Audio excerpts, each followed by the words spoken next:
দীর্ঘ 2 বছরেরও বেশি সময় বাদে নিজের বাড়িতে ফিরলেন অনুব্রত মণ্ডল, যাকে বলা হয় বীরভূমের বাঘ। এতদিন জেল জীবনে শরীর ভাঙলেও মঙ্গলবার বোলপুরের নিচুপট্টির বাড়িতে ফিরে মানসিকভাবে যেন অনেকটাই স্বস্তি পেয়েছেন তিনি। পুরনো নেতাকর্মী সমর্থকদের অনেকেও সঙ্গেই দেখা করেন তিনি। খানিক গল্পগুজবও হলো। আবারও দীর্ঘক্ষণ অপেক্ষার পরেও দাদার দেখা পেলেন না কেউ আবার ঘরে ঢোকার সুযোগও পেলেন না। তারপরেই সন্ধেবেলায় গরিব মানুষদের জন্য তৃণমূল কর্মী সমর্থকেরা খাবারের আয়োজন করে। সরাসরি দেখছেন সেই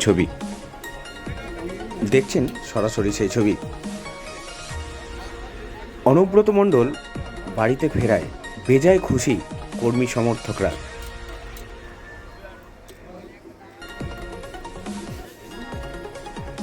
তারা বলছেন অনুব্রত মণ্ডল জেল মুক্ত, এর জন্য আকাশ বাতাস উৎসব আনন্দ। মানুষকে নিয়ে কিছু খাওয়া দাওয়ার পরিবেশন করছেন তৃণমূল কর্মী সমর্থকেরা। বলে রাখি, ৭০ পঞ্চায়েতের গরিবের আবেগ শহীদ পরিবারের সন্তান হাফিজুল শেখ মানুষকে নিয়ে কিছু খাওয়া দাওয়া পরিবেশন করছেন দেবগ্রাম তৃণমূল কংগ্রেস পার্টি অফিসের উদ্যোগে। অনুব্রত মণ্ডল আশায় খুশি বীরভূমের গরিব মানুষ থেকে শুরু করে কর্মী সমর্থকেরা। সরাসরি দেখছেন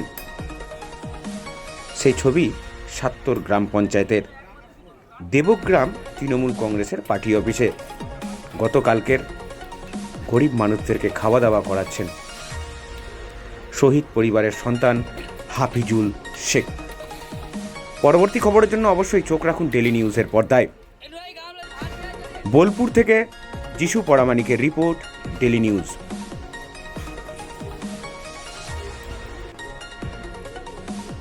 আমরা ৭০ গ্রাম পঞ্চায়েতে তৃণমূলের কর্মী শেখ হাফিজুল সরাসরি শোনাবো কি বলছেন তিনি। হাফিজুল বাবু, গতকালকে অনুব্রত মণ্ডল এসছেন। একটা আবেগ সৃষ্টি হয়েছে মানুষের মনে, কারণ প্রায় 2 বছর, একটা মাস পরে মুক্তি পেয়ে বোলপুরের তার নিচুপট্টির বাড়িতে অনুব্রত মণ্ডল। আগামীকাল আপনারা সাধারণ মানুষের জন্য ৭০ গ্রাম পঞ্চায়েতের কি করেছেন? তার জন্য খুশিতে মানুষ আবেগে ভালোবাসার জন্য কালকে কিছু আমাদের 300 কর্মী ছিল, তাদের ভালোবাসার জন্য একটু খাবার দাবার আয়োজন করা ছিল। তাদের খুশি এমনই ছিল যে বলে বোঝাইতে পারবো না। যে জ্যেষ্ঠতা জামিন হয়েছে, তার নিজের মাটিতে ফিরেছেন, আমরা খুশি। আমাদের সাধারণ মানুষ খুবই খুশি। সেই খুশিতে মাতাওয়ারা হয়ে কালকে আমরা একটু খাবার দাবার আয়োজন করেছিলাম, একটু উল্লাস হয়েছে আমাদের মধ্যে। একটু সবুজ আবিরে কি আবার রাঙা হয়েছে বীরভূম? হ্যাঁ, আবার রাঙা হয়েছে। কেন, কেষ্ট ছাড়া বীরভূমে আর দ্বিতীয় কোনো ব্যক্তি ওনার মতো হবে না, আর হতে পারবে না। আগামী 26শে বিধানসভা, গতকালকে মুখ্যমন্ত্রী এসেছিলেন বন্যা পরিদর্শনে, তাদের সঙ্গে কথাও বলেছেন, দুর্গতদের পাশে আছেন। এবং 2026শে বিধানসভা আবার কি সবুজ আবির? আবার সবুজ যাবে, আবার খেলা হবে, আবার খেলা হবে। সেই সবুজ যাবে, আবার কাছে পিছি দাদাকে, সেই দাদা যে নির্দেশ বলবে সেই নির্দেশে আমরা চলবো দাদা এসে বীরভূমে। ধন্যবাদ হাফিজুল বাবু, আপনাকে অসংখ্য ধন্যবাদ। ঠিক আছে।